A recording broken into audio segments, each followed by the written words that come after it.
Let's continue with the revision of the chapter 1, evolution and fundamentals of business.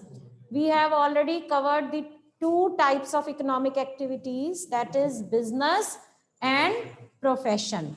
Third type of economic activity is classified as employment. Employment refers to that occupation in which people work for others and get remuneration in return in form of salaries और wages. ठीक है, जब भी कोई person किसी दूसरे person के लिए काम करता है, क्यों काम करता है? क्योंकि उसको उस काम के बदले रेम्यूनरेशन, रिवॉर्ड मिलेगा, और वो जो रिवॉर्ड उसको मिलता है रिटर्न में, वो किस फॉर्म में मिलता है? उसको प्रॉफिट नहीं कहते, उसको फीस नहीं कहते, उसको क्या कहते हैं? सैलरी और वेजेस. ठीक है, so those who are working for others, they are called as employees. ठीक है, जैसे कोई भी बैंक का मैनेजर है, स्कूल टीचर है, इवन डॉक्टर है, अगर वो किसी हॉस्पिटल में किसी और के लिए काम करता है तो he will be employee, even though he is a professional, but because he is working for other, his occupation, his economic activity will be called as employment. ठीक है, क्लर्क, कोई भी ऐसे लोग, पियून जो दूसरों के लिए काम करते हैं, उनको एम्प्लॉइज कहा जाता है. और जो लोग उनको हायर करते हैं, इंगेज करते हैं, सैलरी देते हैं, they are called as employer.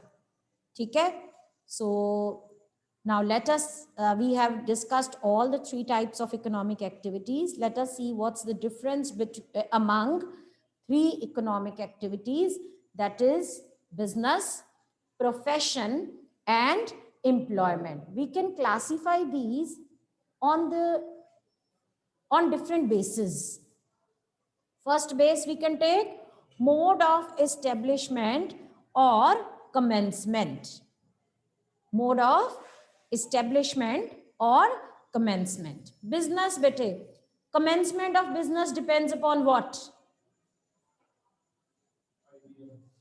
Okay, it depends upon, entrepreneurs wishes, decision and other legal formalities wherever required. अगर आपको कोई बिजनेस स्टार्ट करना है तो बिजनेस कैसे स्टार्ट हो सकता है? Whenever entrepreneur decides to start a business, he can start the business. ठीक है, एंड मोड ऑफ एस्टेब्लिशमेंट, अगर कोई लीगल फॉर्मेलिटीज की जरूरत है तो उस बिजनेस को सेटअप करने से पहले उसको वो लीगल फॉर्मेलिटीज फुलफिल करनी पड़ेंगी. ओनली देन ही can commence the business. On the other hand, profession, let us say आपको लॉ की प्रैक्टिस करनी है. What do you need for that? You need qualification. You need professional qualification. You also need membership of the professional body. Once you have obtained your degree of law, you have to obtain membership of Bar Council of India. Only then you can start practicing. If you are an MBBS, you have to obtain the membership of Indian Medical Association. If you are a dental surgeon, you have to obtain the membership of Indian Dental Association, IDA. ठीक है, if you are a chartered accountant, you have to seek the membership of ICAI. Only then, you can start your profession. बिना membership के आप अपना, पहले तो degree लेनी पड़ेगी, डिग्री लेने के बाद मेंबरशिप लेनी पड़ेगी, है ना. मेंबरशिप एक प्रूफ है कि हाँ आपकी ये डिग्री जो है वो ऑथेंटिक है, आपने डिग्री ऑब्टेन की हुई है इस प्रोफेशन में. ठीक है, एम्प्लॉयमेंट, एम्प्लॉयमेंट कैसे कमेंस होती है? Employment starts with the obtaining of appointment letter. I am an employee here. How my employment started? Did I come one day and started teaching you? No. I appeared for the interview. I got the appointment letter. Contract हमने sign किया, ठीक है, जिसमें मेरे employer ने conditions बताई employment की और remuneration बताई. And if I agree to that, if I sign that contract, then my employment starts. Is it clear? Second is nature of work. Second basis जिस पर हम इन तीनों को क्लासिफाई कर सकते हैं, that is nature of work. Business involves what? Production or procurement of goods and services. Business में काम की नेचर क्या? अगर आपने कल को बिजनेस करना है, what would be the nature of work? Either you will be producing the goods or you will be buying the goods from outside party and selling it to the third party. Yes, that is it. That would be the nature of work. Production or procurement of goods and services. Then in case of profession, अगर rendering of personalized service, अगर आप doctor बनते हो तो आपको लोगों की करनी है, उनका ट्रीटमेंट करना है. अगर आप लॉयर बनते हो तो आपने उनके लॉ के केसेस से सॉल्व करने हैं एंड सो. ठीक है. Now in case of employment you have to perform work as per your service agreement. अगर आपकी बैंक में जॉब लगी है, आपकी कैशियर की जगह पे लगी है, तो आपको कैश में हैंडल करना है. ठीक है. अगर आपकी डिपॉजिट्स में लगी है तो आपको फिक्स डिपॉजिट्स लोगों के बनाने हैं. That is according to the your service agreement, nature of work. Is it clear? ठीक है. Next, qualification. बिजनेस में कौन सी क्वालिफिकेशन की जरूरत है? No minimum qualification is required if you want to set up a business. ठीक है. मैंने कल भी आपको बताया था परसों कि एक अगर आपके घर के बाहर सब्जी वाला सब्जी बेचने आता है, वो भी एक बिजनेसमैन है. ठीक है. लेकिन वो पढ़ा लिखा नहीं है. यानी इसका मतलब बिजनेस सेटअप करने के लिए आपको कोई मिनिमम क्वालिफिकेशन लेने की जरूरत नहीं पड़ती है. Whereas profession requires expertise and training in the specific field. You have to be trained. आप ऐसे तो नहीं जाके सर्जरी कर सकते किसी की. You have to be trained in that specific field. Then employment, it requires the qualification and training as prescribed by the employer. ठीक है. अगर हम लेटर सपोज टीचिंग की बात करें तो अगर प्राइमरी विंग का टीचर है तो उसके लिए NIT होना जरूरी है, एंड जो नर्सरी टीचर ट्रेनिंग NTT होना जरूरी है. वेयर एज हायर क्लासेस के लिए आपके पास मास्टर्स डिग्री होना या MPhil की डिग्री होना वो जरूरी है. कॉलेज में के लिए आपको PhD की डिग्री होना जरूरी है. ठीक है. So as per the requirements of the job, your qualification should be as per the requirements of the job. और किसके बेसिस पर क्लासिफाई कर सकते हैं? Reward for return, reward or return. What is the reward in term of reward in case of business? It is in terms of profit. And what is the reward in terms in case of profession? It is in the form of fees. In case of employment, salary or wages. Next basis, capital investment.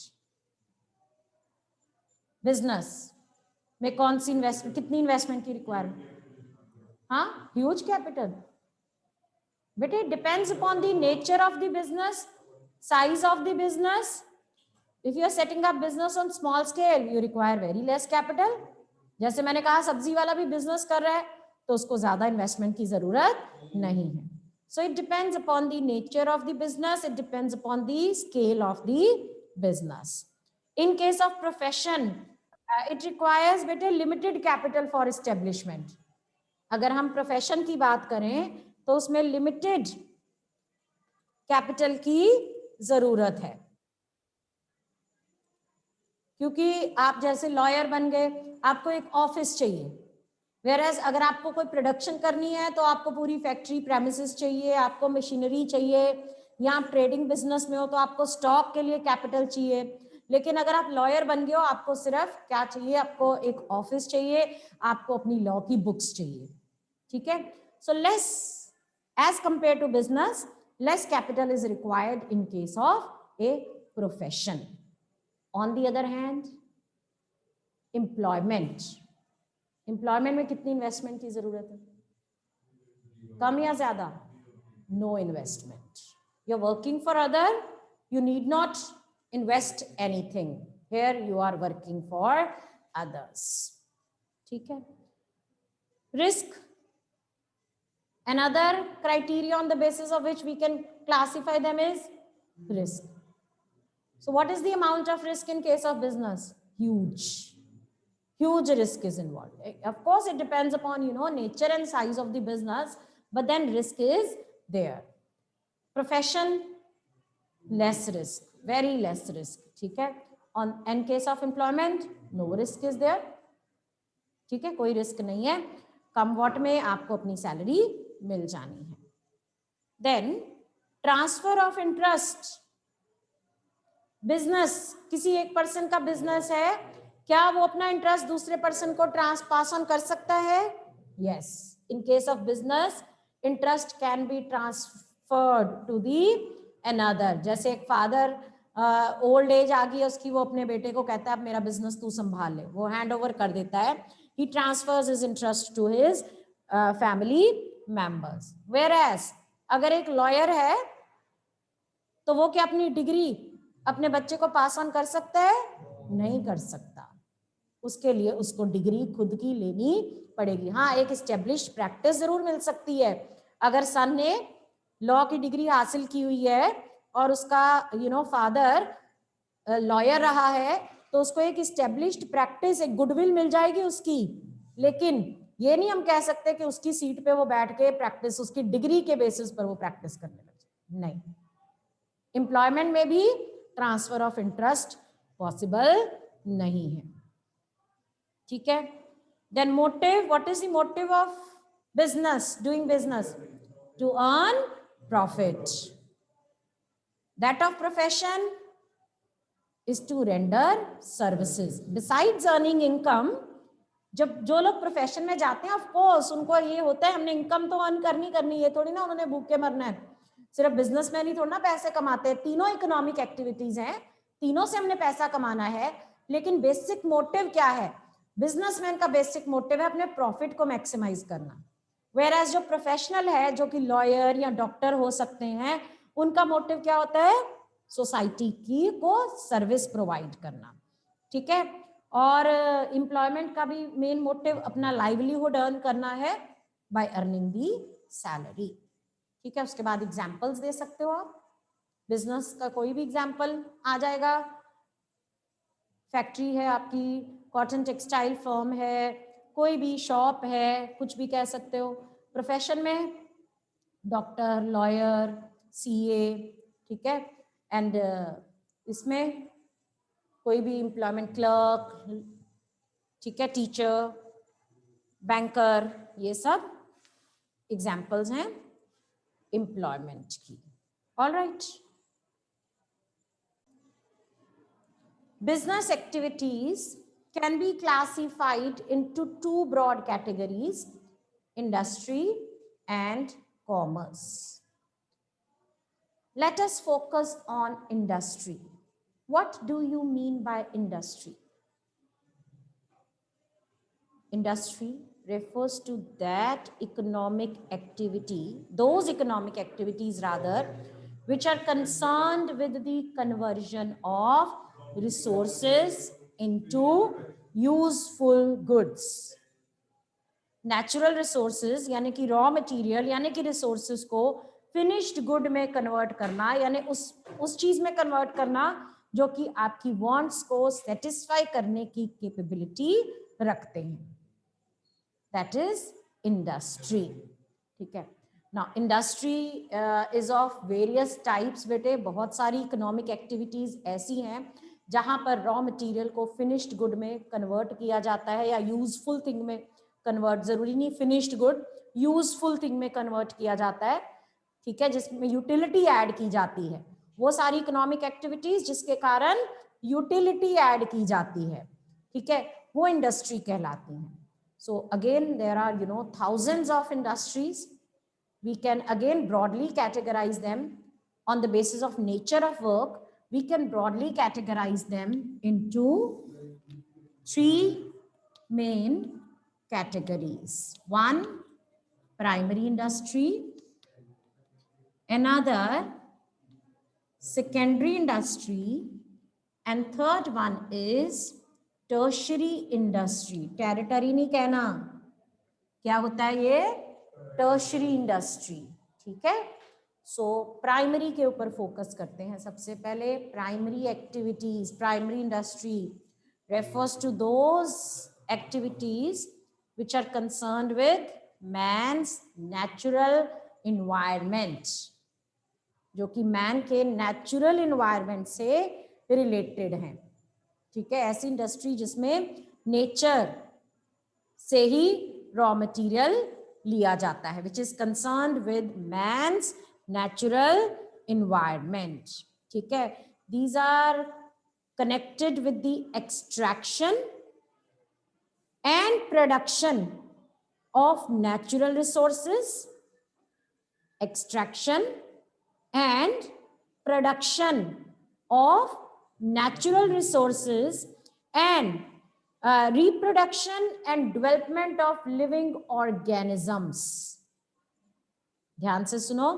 These are concerned with extraction and production of raw material. जब हम raw material को extract करते हैं from beneath the earth, from under the water, ठीक है, वो सारी activities primary industry में आती हैं.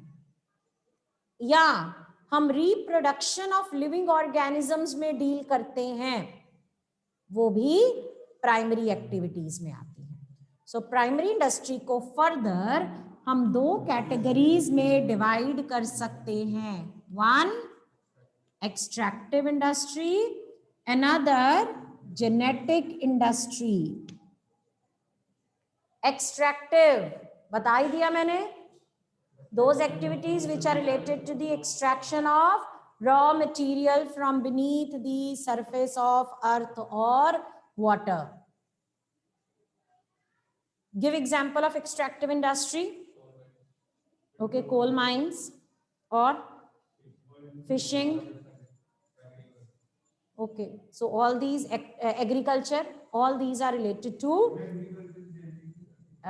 agriculture. Living organisms वर नहीं extract. हाँ, इसमें fish farming, poultry farming genetic में आती है बेटे. एग्रीकल्चर इसमें आएगा.